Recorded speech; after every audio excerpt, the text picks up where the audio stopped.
¿Gran crisis económica o próxima crisis financiera en 2020? Esta es la pregunta, la verdad. Es que el coronavirus ha empezado como una crisis económica, lo explico en el vídeo de diferencias Gran Crisis 2020-2008, pero podría, como explico en ese vídeo, podría acabar en una crisis financiera y ya las señales están apareciendo. Atento, atenta a estas señales que ya estamos viendo en la prensa. Lo primero que tienes que entender es cuál es la diferencia entre una crisis financiera y una crisis económica.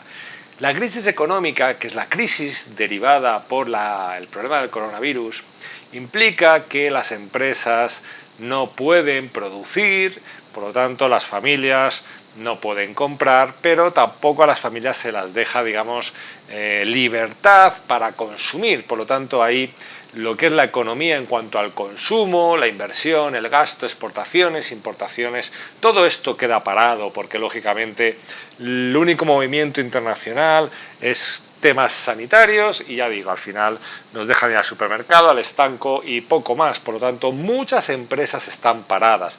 ¿Cuál es el problema? Es que estas empresas han recibido en algunos casos créditos y por lo tanto esos créditos vienen en parte del ahorro de las familias, del dinero que depositas en el banco. ¿Qué puede ocurrir? Podrías perder el dinero que hay en el banco, podrían quebrar los bancos, si hay una crisis financiera. Bueno, estas y otras preguntas es lo que pretendo responder en este vídeo. Señales. La morosidad llegará este año al 10% de la facturación de las empresas. Morosidad, es decir, facturas, créditos que no cobran las empresas. En España, un 10%, un importe bastante elevado.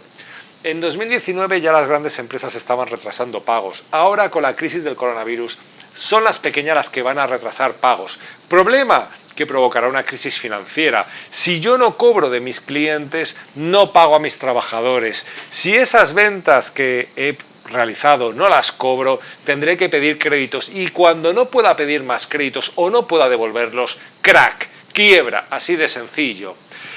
Más señales. La banca española todavía tiene activos tóxicos. Todavía tiene 85.000 millones de la crisis anterior. Fíjate, Santander sería el banco que más tiene, BBVA después, pero muy lejos, CaixaBank, Bankia. ¿Qué créditos morosos son? ¿Qué es lo que arrastran? Bueno, lo que arrastran básicamente son carteras derivadas de la crisis inmobiliaria, créditos de préstamos dudosos. O sea, la banca todavía tiene escondido debajo de la alfombra mucha porquería, mucho activo tóxico, con lo cual se les va a juntar una crisis con otra. Y claro, ¿cuál es la solución? Bueno, pues empiezan a hacer provisiones y esto hace que el beneficio caiga. ¿Qué es una provisión en un banco? Pues es como guardar gasto que puede producirse, es decir, un riesgo que puede producirse en el futuro, gastos derivados de riesgos futuros, como puede ser que no les paguen, que no cobren préstamos que han dado, y ese gasto lo guardan ahora reduciendo el beneficio, digamos que hacen como un colchón financiero, ¿vale? Pero el problema no está en que hagan provisiones, porque es una cuestión de prudencia, no es guardar por si acaso esos riesgos, esos gastos se producen. Guardar por si acaso se produce, vuelvo a repetir.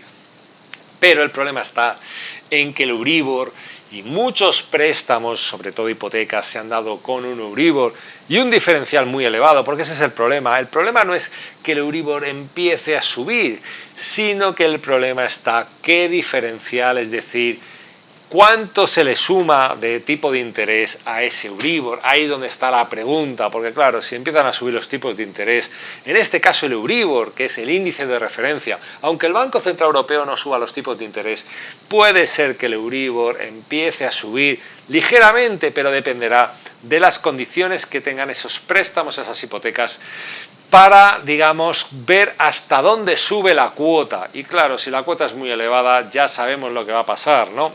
Bankia, el banco de todos, ¿no? El banco, uno de los bancos que no ha devuelto la factura del rescate bancario. Bueno, pues también ha provisionado, ha metido provisiones por si acaso los riesgos se empiezan a producir y además tiene 33.500 clientes que solicitan moratorias, es decir, aplazar el pago de las hipotecas, que es positivo. Pero claro, aquí al final, ya digo, se puede dar la tormenta perfecta. ¿A qué me refiero con la tormenta perfecta?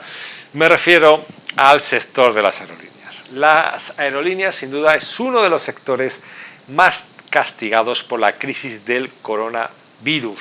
Y hablamos de empresas muy grandes que, como en el caso de Lufthansa, la aerolínea alemana, va a necesitar mucho dinero. Sin este dinero podrían quebrar. Lógicamente, estas aerolíneas tienen préstamos con bancos, por lo tanto el problema no es que las hipotecas se aplacen, que el Euribor suba, no, el problema está en el problema que tiene el sector de las aerolíneas. Lo tiene muy complicado para volver a generar beneficios. Y ya digo, Lufthansa dijo que pierde 1 millón de euros por cada día que no tiene actividad. Por lo tanto, ya digo, el problema no está en que puedan despegar los aviones, el problema está en todo lo que tiene que ver con las medidas de seguridad y que eso implicará unos costes, implicará menos pasajeros y además habrá que ver cómo se gana dinero.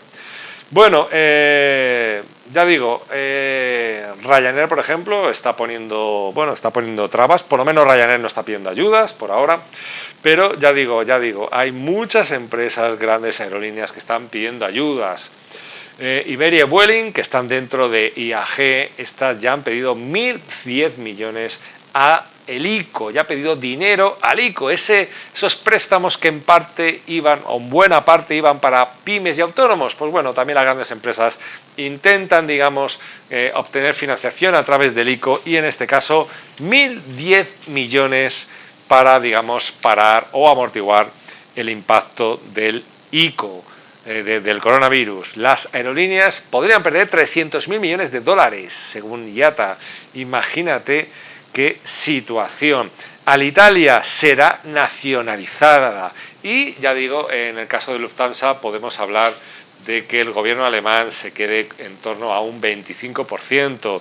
Air France también, no pocos problemas tiene Francia, ya digo, Air France no prevé volver a la normalidad en 2 años y el problema de Air France, que es un grupo igual que IAG, es un grupo entre Iberia, la aerolínea de bandera de España, y British Airways, la de Reino Unido, pues también el grupo Air France KLM, Francia, Holanda, en este caso Air France, también pide dinero y Francia prestará en total 7.000 millones a Air France y 5.000 millones a Renault. En total, 12.000 millones. Un apoyo histórico para, en este caso, garantizar la continuidad de Air France.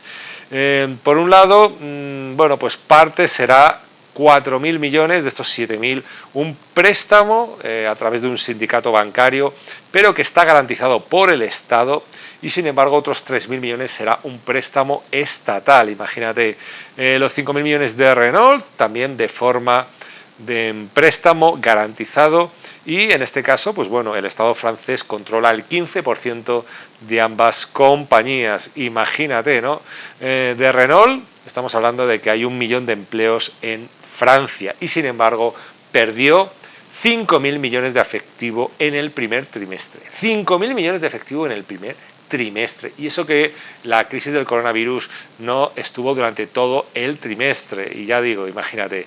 También el gobierno holandés en este grupo que tiene Air France y KLM, pues el gobierno holandés apoyará por su parte a la aerolínea KLM, que es la suya, y con un paquete de ayudas de entre 2.000 y 4.000 millones.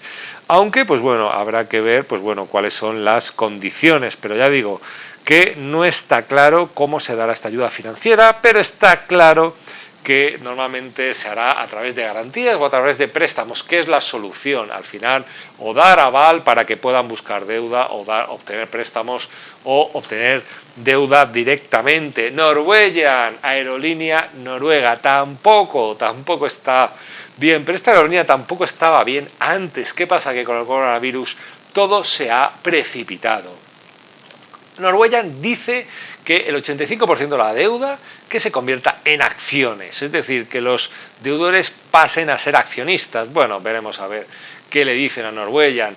Como decía, Holanda, 4.000 millones para KLM, entre 2.000 y 4.000 millones de ayudas. Esto es una barbaridad, esto es una vergüenza, y todo esto lo explico en Plandemia, en cómo al final los directivos han saqueado a las empresas para dejarlas en una situación muy crítica y que tenga que rescatarlas el Estado, que somos todos. ¿Qué ocurre? Que mientras vaciaban esas empresas, los directivos se enriquecían y también sus jefes, aquellos que aprovechan el capitalismo financiero para hacerse multimillonarios a costa de los rescates. Vuelven los rescates, pero esta vez es en otro sector. Todo esto lo explico en Plandemia. Y al final, ¿cuál va a ser la solución? Bueno, pues la solución va a ser la de siempre. El Banco Central Europeo va a dar dinero, de hecho va a pagar a la banca para que compre deuda. La solución siempre es la misma, que los bancos hagan más negocio y más negocio. Esta es la solución y esto es lo que llevo contando en mi canal de YouTube desde hace tiempo, cómo funciona la economía realmente, y es importante que lo entiendas porque la economía es lo único que nos afecta a todos. Así que suscríbete a mi canal y si quieres apoyarme contra esta lucha y si quieres descubrir la verdad de la pandemia, apóyame en Patreon. Hasta el próximo vídeo, saludos y éxitos.